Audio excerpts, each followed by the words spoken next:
Сәлем достар, бүгін сіздерге ең дәмді, ең удачно шығатын булочкин рецептісімен бөлсем, сіз сақтап, тіркеліп, лайк басуды ұмытпаңыз. Ең бірінші ұнымызды илектен өткізіп өлшеп аламыз.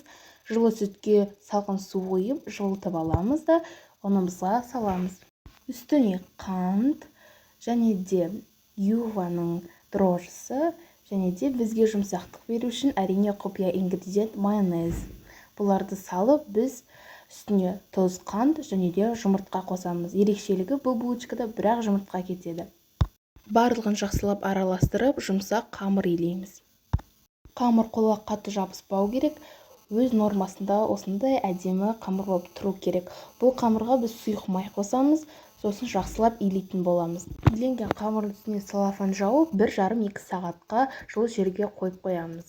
Жылы жерге қойып тынып болғаннан кейін бөліктерге бөліп, бір-бірдеп силиконовый оқтаумен жайсаңыз болады, кәдімгі ағаш оқтаумен де жайсаңыз болады. Осылай жақсылап жайып, ортасына начинка саламыз. Ортасына начинка менде малинамен, сіздер салмай қойсаңыздар болады, өзі де былай тәп-тәтті болып шығады. Булочкаларды орау тәсілі өзіңіздің фантазияңызға қарай, былай орасаңыз да өте әдемі болып шығады. Міне осылай тұрған немені стойкаға салып қоямыз.